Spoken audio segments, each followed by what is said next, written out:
Good afternoon. Andy Edelman along with Rich Foster broadcasting live from the COVID-19 bunker. Hope everybody's doing well out there. It's Monday, April 20th. If you're like me, you've gotten confused about what day it is, what day of the week, what number of the month. Correct. It's brutal. Difficult. Difficult indeed. How was your weekend? The clothes washer failed, so that had to be replaced. So Really? that left a mark. Yes. So I didn't know you had plumbing skills. I get along. You get along. By, yeah. Okay. All right. Well, so everything is good from that perspective. Yeah. Bank Yeah. account took a hit. Oh, well, that'll happen. Yeah. That will happen. All right. Well, I had a reasonably good weekend, I suppose. I didn't do anything. Good. Except work. When you're at home, there's nothing to do but work, unless you have washing machine things. Correct.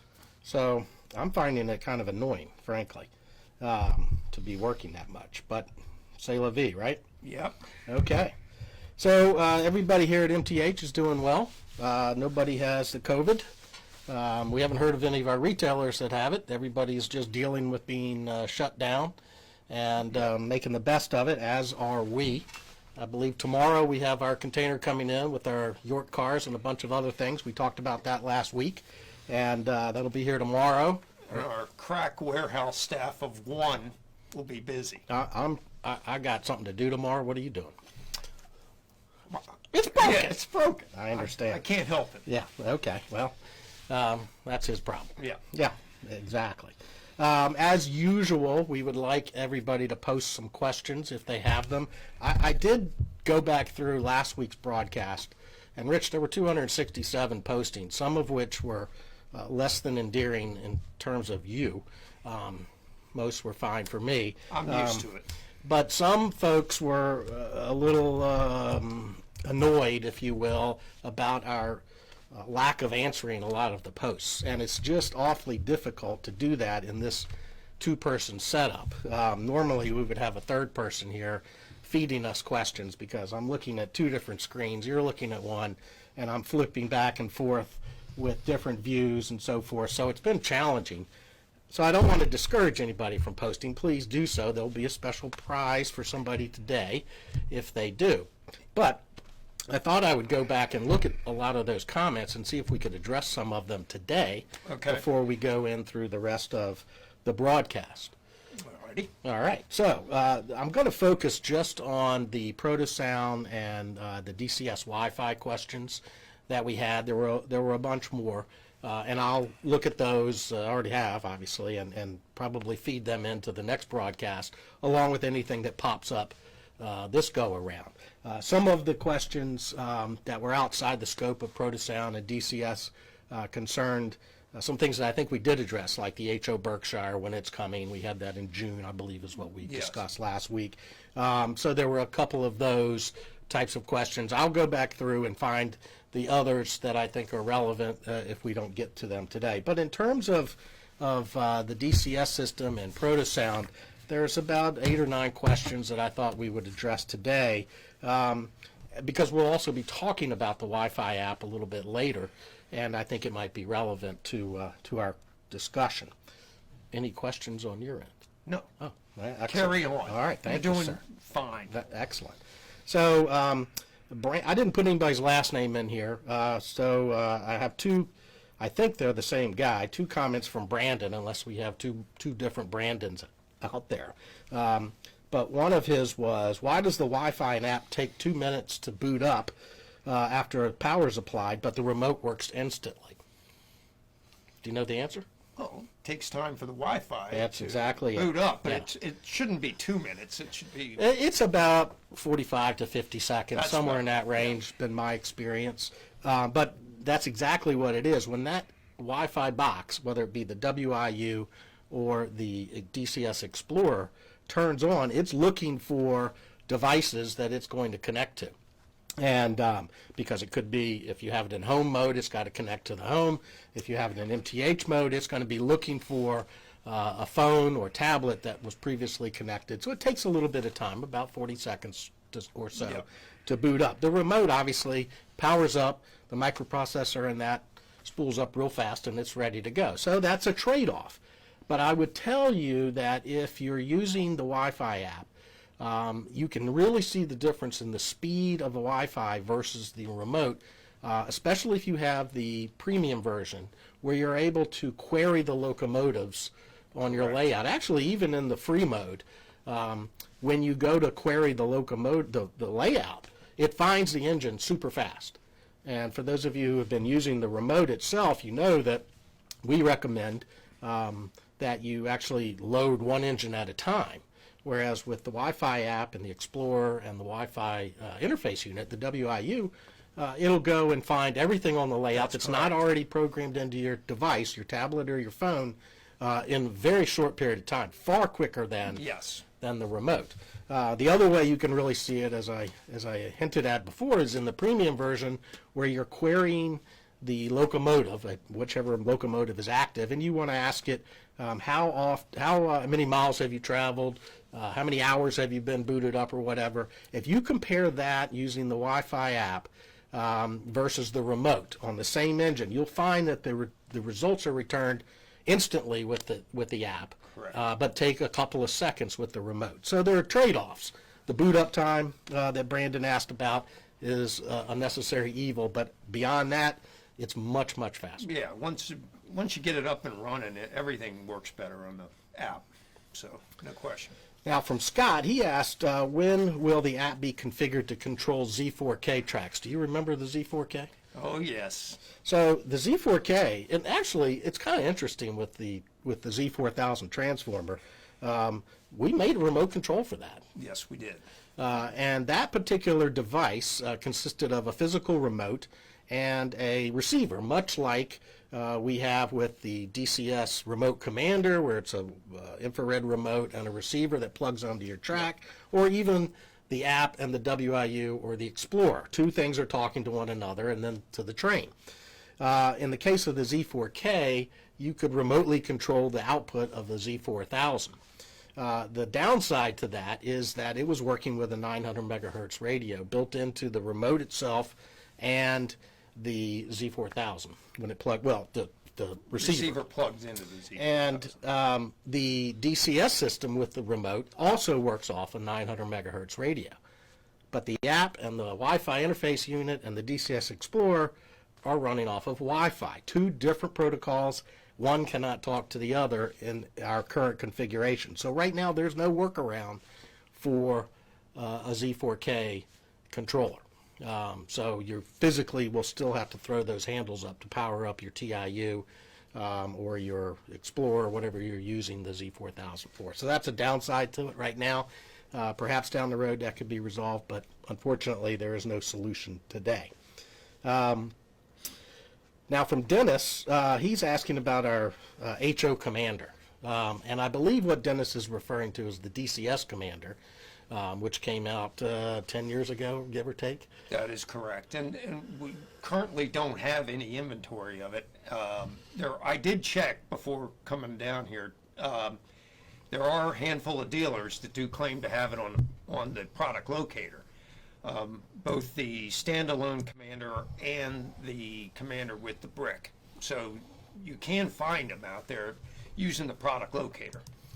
And the big problem with the Commander, much like other things technology-wise, is the processor in that device has been discontinued and is no longer available. So it's a product that has seen the end of its life, unfortunately, and won't be returning to the product line. No, it won't. But, like I said, Dennis can find it if he hustles a little bit this week. Excellent. Thank you, Rich. I think it's important to point out to people that while we do have some things that have reached end of life, the Commander being one of them, the DCS system as a whole has been out for 18 years. Yes. And you're still able to use the original DCS TIU with this modern technology, this Wi-Fi technology, and controlling that with a phone or a tablet. And that's unheard of, really, from a technological standpoint. Most of the time, manufacturers will just move on, and you won't have that ability. No, so we did a good job not leaving anybody out in the cold. So if we do pat ourselves on the back. which I'm fine with. Yes. Yeah, agreed. Okay, so Eric has asked if PS3 engines ever need a battery replacement like Protosound 2. No, they don't. And why is that? They have a capacitor on board that replaces the batteries. That's correct. So we're still feeding power to the electronics when power from the track has been interrupted for whatever reason, but it's all done with a series of capacitors that are built onto the board.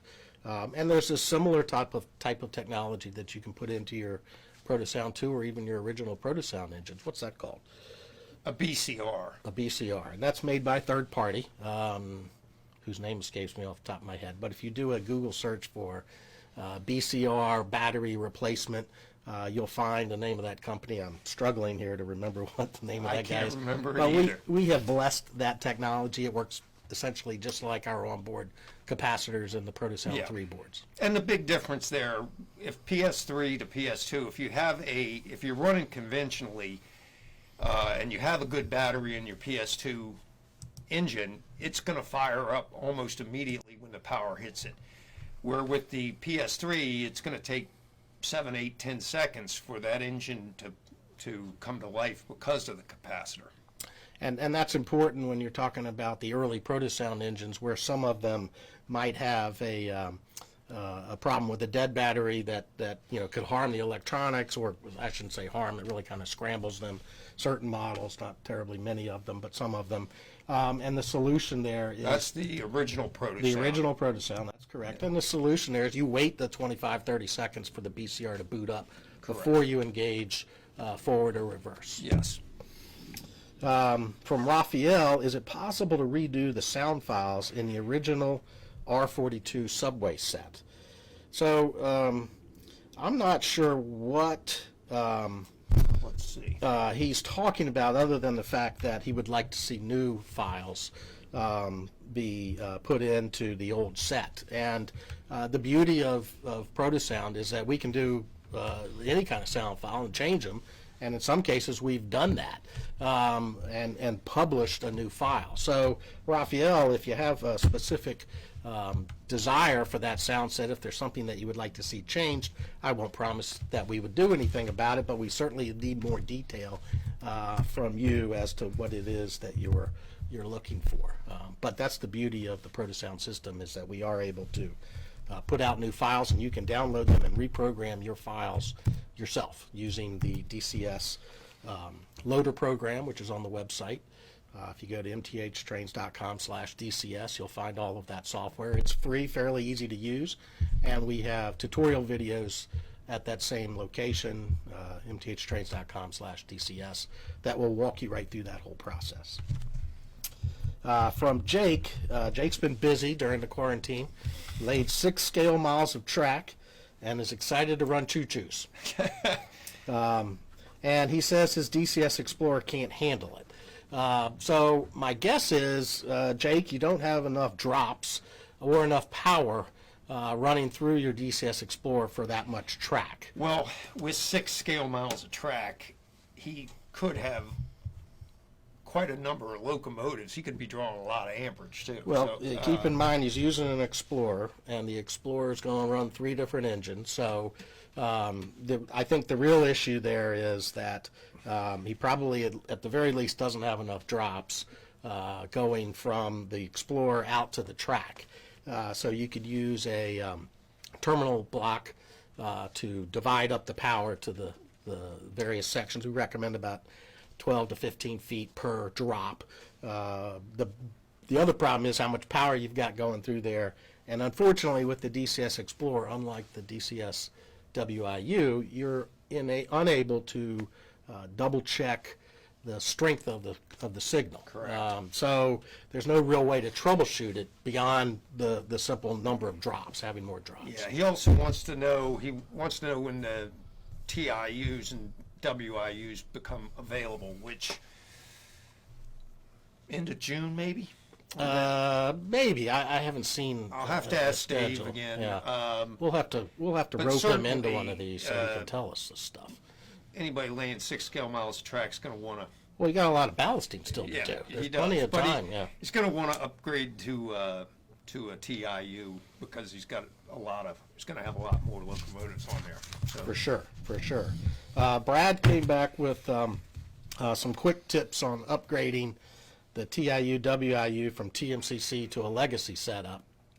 And I think what Brad is asking is, how does he get from TMCC to legacy? Well, the WIU does that for you, but you still need the legacy equipment. So Yeah, we do a very good job of, at the beginning of the last couple of catalogs, of explaining how to hook up the various equipment from Lionel and what you need from Lionel and what you need from MTH. But once you get it up there, the app does a fantastic job of running legacy equipment. Yeah, it does, and it's a lot simpler. It is. And we've been demonstrating it at shows for the last couple of years. Obviously difficult to do that right now since we're not at any shows, but we're going to talk about that more over the next coming week or two and walk you through how to do it, what equipment you need. But it's featured in every catalog, and it's also detailed fairly well at the mthtrains.com/DCS page. So Yes. Jump over there, Brad, and check that out. And then if you have specific questions going forward from there, by all means, jump back to the Contact Us page on the MTH website and throw your question out there, and we'll come right back and answer that.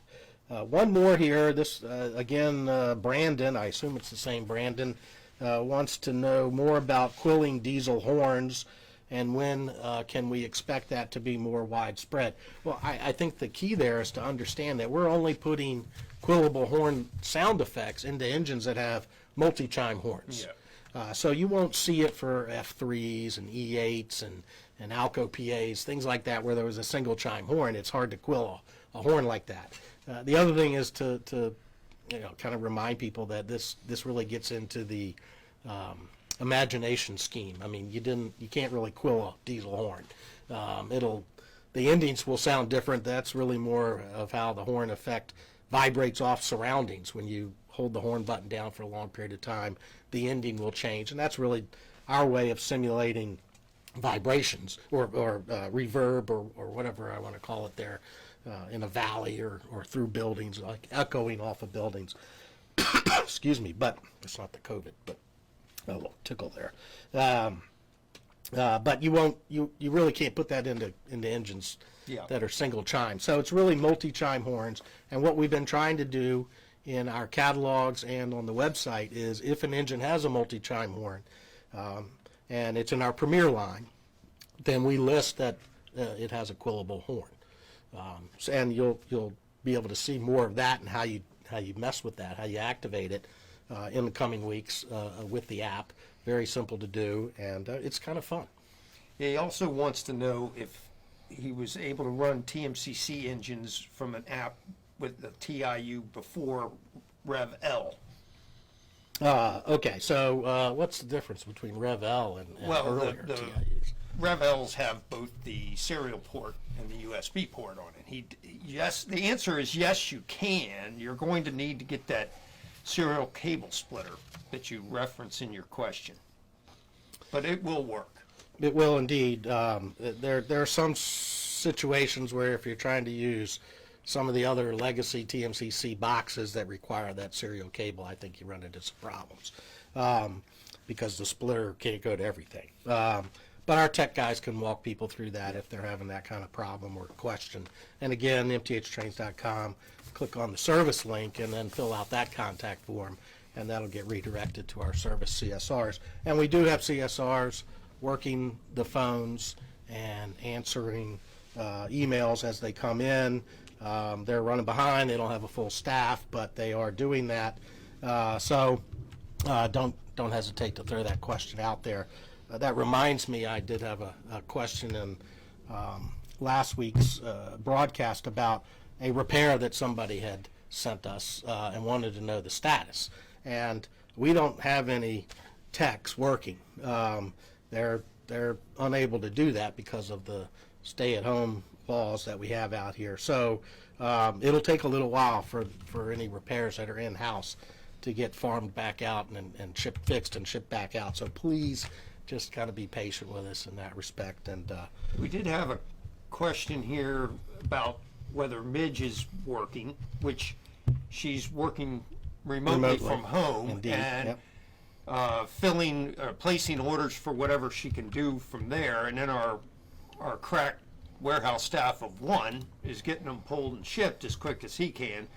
But we are trying to, keep up as best we can with this. So. Yeah, and it's a challenge. We've obviously got retailers that aren't in their offices, and we certainly appreciate all of the patience that folks have had. It's hard for everybody, and we're certainly doing the best that we can with all of this. So we appreciate the patience. All right, so before we jump back to DCS, I thought we could take a look at a couple of products that we have released over the last few weeks. In particular, the Rail King RS3 diesel, which came in at the end of March. And Rich, why don't you just hop on here and let us know about this? Well, anytime we run RS3s, they're popular. It's just an engine that somehow has great appeal to everybody, and of course, just about every road had them. And it's got that Alco sound system in it. It's pretty unique. So, and I think there's, how many road names did we do? I think we did Jersey Central, Western Maryland, New Haven, and Conrail. I don't think we have all of those in the video that's running. Some of them I didn't have a sample of to take a picture, but anyway, we've got what we've got in there. So certainly you'll be able to see this on the website, and you can come back and run this past the video over again, this broadcast, which will show up on the MTH website and on YouTube.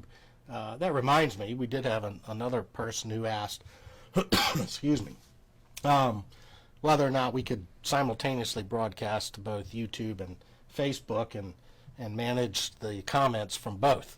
And we're struggling, as I said at the onset, to even manage the comments on Facebook. So a bit of a challenge there. But I've got the SD40 from Premier up now, Rich, and that particular engine came in also toward the end of March. It's available in Illinois Central, BNSF, even though clearly looks like Santa Fe in that scheme right there, but BNSF's on the front. So we called it a BNSF, which they just slapped their logo on the front and on the below the cab window, but kept the old paint scheme. Also, we have Chesapeake and Indiana, Ontario, Northland, Chessie, and of those, I don't think we have the Ontario Northland. In fact, I think I saw Ontario Northland wasn't on this shipment. It's on the one that's coming in tomorrow. I think it very well may be, yes. So what can you tell us about the SD40? Well, obviously another staple on virtually every railroad. They've been very popular whenever we made them as well. And like you said, I think the Ontario Northland's next, coming out soon. But obviously in stores now, and for the roads that we got in March. So if we don't have it in stock, how can a customer find it? Because we've shipped all of these out. I think we still have most of these, but how can they find it? Use the MTH product locator. It's actually a great tool because you don't have to just start cold calling dealer after dealer or visiting their website. They actually take the time to log on to our site, list the MTH inventory they have, and it makes your shopping a lot easier in that regard. It does, and the retailers that are not open, that are unable to fulfill right now, I think they would certainly appreciate your order. Yes. So if you have a favorite retailer and you know that they're not open, by all means, certainly give them a shout. hopefully they're returning phone calls at the very least, and put an order in, and they'll get it for you as soon as they can get back in and start running again. And this is just going to be ongoing. I mean, retailers are going to struggle with this. Yeah. I think it's important for people to support them whenever you can, so that they can get back up running quickly once the thing's in. Hopefully soon, those things will end. Let me see if my man Charles has texted me anything yet. I gave him a specific order. Indeed, he has.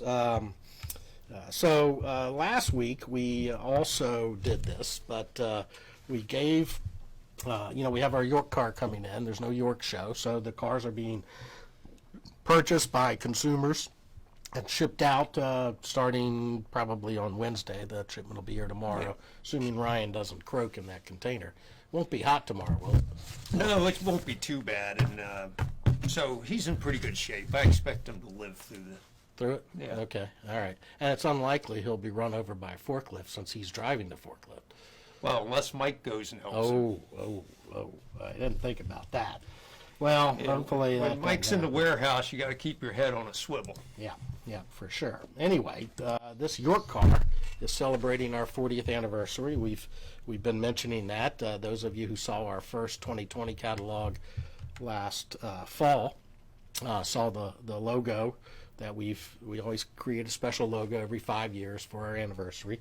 And this car is a premier boxcar that has incorporated that logo in 2 different ways. I think it's pretty cool looking. And they've been selling quite well. We still have a few left to sell, but we're going to give one away today to the 40th person who commented on our Facebook site. And that is going to be Matthew Bolliard from Ohio.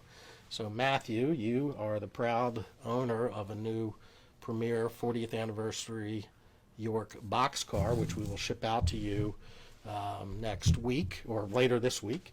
So if you hit the MTH site, click on the contact us and fill that form out, we'll then do a little research, make sure you are who you say you are, and we'll ship that car out to you. I think last week's winner, we just set that up today. Andrew Schlegel, I believe, won the car last week. So now we've got our second winner. So thank you for supporting us and commenting. I'm not sure what you said yet. I haven't looked. But I did get the alert that you were the 40th poster, as best as my man Charles could do. Our buddy Max Harris posted, does the York car have a mask and sanitizer on it? Well, good question there, Max, but we're going to leave them outside, for a day. That's what they say to do. Well, actually, it's been on the water for 4 weeks. It should be COVID-free, I would think. Yes. Yeah. So no worries there. I'm having a hard time getting all the comments to show. I struggle with this sometimes. Yeah, so do I. It's I'm seeing some of them. One question, Skeeter. Man, somebody named their kid Skeeter. No sounds for rolling stock in the future. I think Skeeter's looking for a sound and equipped boxcar or something like that. We don't have anything like that in our line. Michael Bolliard wants to know when the Volume 2 catalog will be online, and our intent is to have that published on the MTH website this Friday. On Thursday, we'll be doing a live broadcast with Train World and a bunch of our other manufacturers, our competitors. It should be a fun day, kind of doing a virtual York. And so that'll be interesting. Are you participating? I don't know. It's at 7 o'clock at night. I guess I'll give it a shot. All right. So Okay. I mean, that's not going to cut into your happy hour time, is it? well, that's always a concern. But for Kenny, I'll make the little time. Okay. So that's Train World TV on their Facebook channel, Friday or Thursday, 7 p.m. So go over to Train World, to their Facebook channel. We'll have a link for all of our subscribers for the MTH newsletters this Wednesday, as well as a link on our website. And we'll be posting that video on our site. Well, I don't know if we will or not, because our competitors are going to be talking too, unless we badmouth them.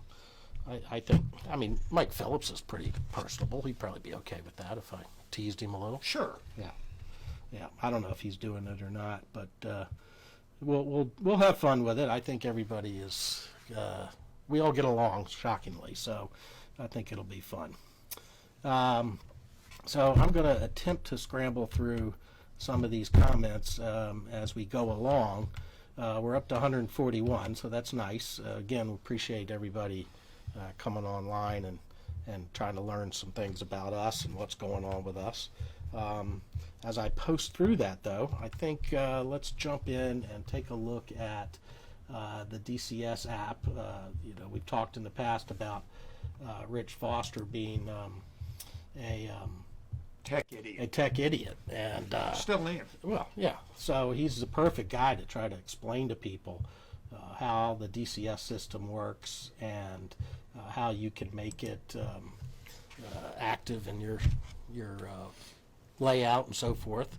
So one of the things that we have gotten comments about over the really, I guess, the last year and a half, probably should have done this a little earlier, is folks are unsure how to unlock some of the features. If you download the free version, there's a lot of grayed out features, and the free version obviously doesn't have a lot of functions, because we really want to encourage people to go and get the standard or the premium version, which unlock more. But folks don't know how to do that. So we wanted to show people how that worked. So Well, the first thing to point out is if you are using an Explorer, do not upgrade your app. You're spending money to get no extra features. So that's number one. Number two is that the three versions, free, controls up to 3 locomotives. You got basic sound of the whistles and the horns and the bells and so forth. You can turn the smoke unit on and off. Couplers, you can activate couplers and activate stuff freight like yard that. sounds. Exactly. Standard version is all of that plus 99 locomotives.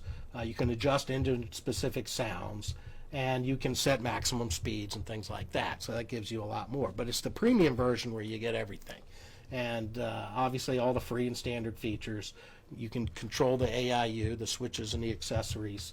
And you can build locomotive lash-ups, control your legacy and your TMCC equipped engines and that kind of thing. But how do you get those features, Rich? How do you get there? You simply go to the upgrade section of your app, Which is under the More button. under More, and then it'll take you to where you can choose which version you want to upgrade to. Well, yes and no. You got to first be connected to the internet.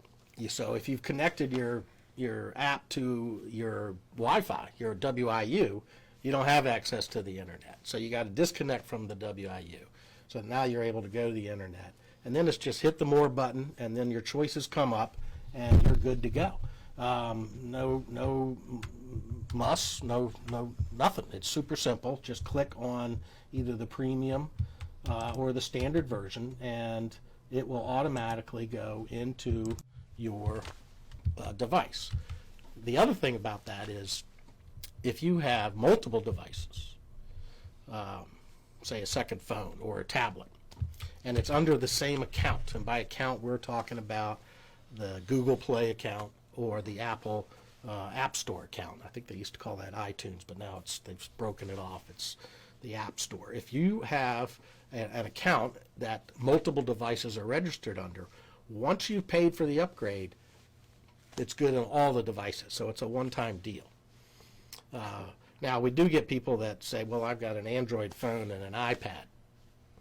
And Well, then they're going to have to pay twice. they're going to have to pay twice. Unfortunately, but that we don't control that. That's Yeah, that's their competitors. If you buy the DCS system and you want to run Lionel Legacy engines, you got to buy the Legacy base, right? correct. Same thing. So we both are competing with one another, just as Apple and Google are competing against one another. But you can obviously add more devices to each account, and you'll be able to have all of the features without having to do anything at all. You just install the app, and it's going to automatically have the premium or the standard feature that you upgraded to on your other device. That is correct. Yes. So by all means, during your time at home with the COVID shelter-in-place orders that folks have, try it. Go get the free app if you've already got your WIU or your Explorer, and try it. If you don't have those devices, the WIUs are available. They're in stock. So you can certainly, right? We have them in stock. We do have them, and they're in any MTH retailer stock as well. So go get that WIU, download the app, and run your trains that way. And over the coming weeks, we'll keep unlocking more features.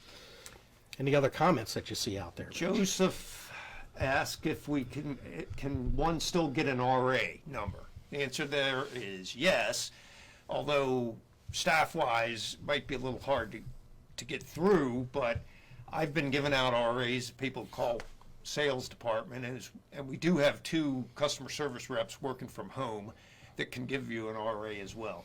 Have you been troubleshooting people on the phone? Well, I know enough to be dangerous, and I have helped customers that way, but there's some things that are beyond me there. So you've confused people. Oh, yeah. I just lead them into the abyss someplace. I'm sorry to hear that. I'm sure that they're annoyed with you at times. What else do you see out there, Rich? This is the uncomfortable silence Yeah, part of the it's an broadcast. uncomfortable silence, and let's see. I see a question that was also referenced last week and the week before, 2 weeks before when we did the other broadcast. S-gauge locomotives, people are dying to know what the status is on the 2019-2020 catalog offerings. One of the switcher diesels The NW2. should be pretty much finished now, I believe. Well, the tooling changes have all been done. The paint schemes Yeah. are getting converted over to the pad prints and so forth now. So they're about to go into production. That's the NW2.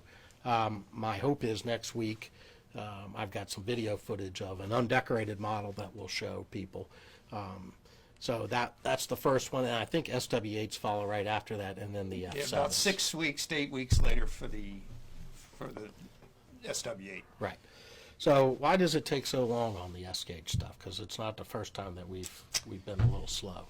I am not sure. Well, it's pretty easy to tell people why, and that is that it's a small segment of our business, and it's hard to shoehorn that production into all of the different productions that we have going on. I think with the S-gauge catalog, there was about 150 different SKUs in the 2019-2020 S-gauge book. Compare that with O-gauge between Volume 1 RTR and Volume 2, and you're looking at about 1,100. Yeah. So it's just hard to squeeze it all in there. But and we also had to convert the tooling, the NW2 and the SW8 tooling over to work with our drivetrain changes and so forth. So there was some modification that was required. Our friend Lauren and Elizabeth is wondering if you have given any more thought to getting your hair cut. So, no, I have not. I don't know. Does it look that bad? Also, suggestion Amtrak think it looks good. ACS64, which we have discussed. That was last week as Yes, well. we there's have some- discussed it. We have yet to pull the trigger. There's some there. serious diehard Amtrak Yes. 64 fans out there, or one, I'm not sure. But it's some tooling, that investment that has to be made, and it's only Amtrak, so that's always a... Also, here's a question. Can you transfer what you have in your remote to the Android app? The answer to that question is yes, you can. And I can't recall, I don't think we do have a tutorial about how to do that specifically, you use the DCS loader program, which we do have video tutorials on. And those tutorials, frankly, focus mostly on uploading new code to your TIU or your remote. But the concept is very similar in using the DCS loader program. So the first thing you have to do is install that onto your PC. And yeah, I know folks who have Apples and Macs and whatnot want to put it on there, but unfortunately we didn't write the software for anything but PCs. And we won't be writing it for Mac, so you'll have to use an emulator or find an old PC and use that to download the loader program and install it. And then from there, there's a way to back up your remote.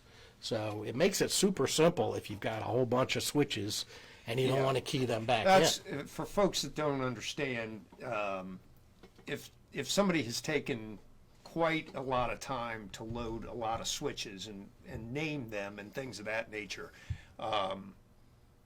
that's when you would want to copy the remote and drop it into the app.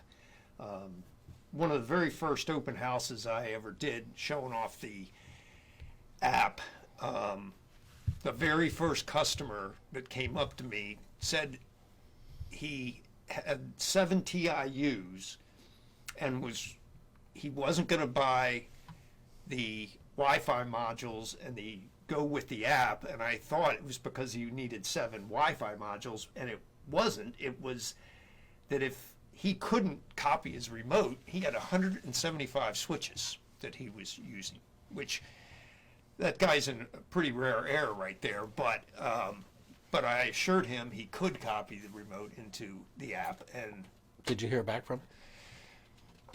I don't remember specifically hearing back from him, no. Well, hopefully he was successful. Yes, otherwise, I'm he's sure probably still cursing you. Yeah, I'm sure he was. It's a fairly simple process. It's a little unique, though. It uses your email. Basically, you're emailing that file to your device, and then you click on the file attachment in the email, and it automatically populates your app with all of those features. A question about the military freight that goes along with the KCS60 ACE. I think that's on this tomorrow's container, I think. A good sales guy would A good salesman would know that. He would review that list. Yes, he would have. It is on the website, though. Let me just jump over there real quick while you answer another question, if you can. These were the KCS cars, right? Is that what they're looking for? Have you already forgotten? What was that, sir? What cars am I looking for? The KCS Thank you. military-themed cars. So I'm going through a list of all of the items that are on tomorrow's shipment.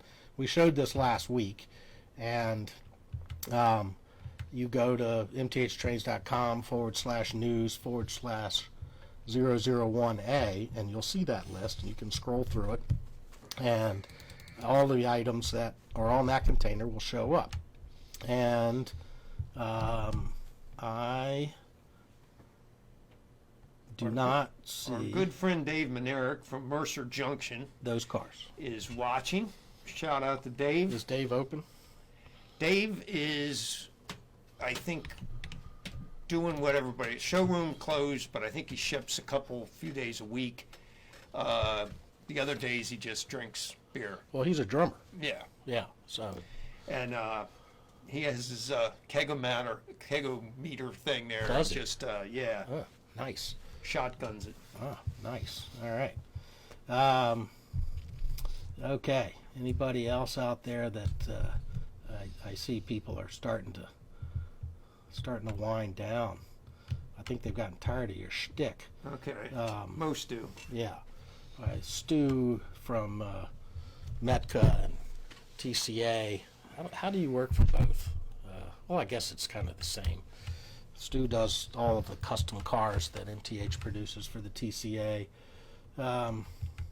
He said that the more you drink, the better my hair looks. Okay. I think my hair looks okay. Well, mine never looks okay, but well, that's neither here nor there. I did see a video of a guy cutting his own hair. Sheep shears. He used sheep shears. They're very sharp, apparently. Snipped his ear right off. Did it? Yeah, on YouTube.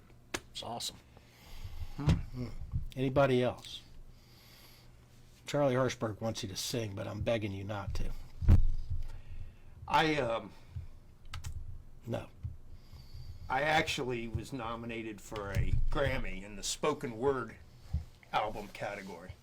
Really? So I don't sing, but I find that's another good way to express myself. Do you know who the first spoken word, which we would call rap today, do you know who did that? No, I do not. Blondie. Blondie. First Okay. one. Rapture, I believe, is the name of the song. Okay. Anyway. Learn there's your something little every trivia. day. Yeah, you do. All right. Well, that's kind of it, I think, unless you have something else from the COVID-19 bunker. Nope, that's it. All right. So Thanks everybody for joining us, and Well- stay safe out there. indeed, and one more shout out. Don't forget Thursday, 7 p.m. Train World TV on their Facebook page. We'll be doing that virtual York with Atlas, Bachman, Lionel, and MTH trains. So we'll see you then. Appreciate everybody hanging out with us, and talk to you soon. Thank you.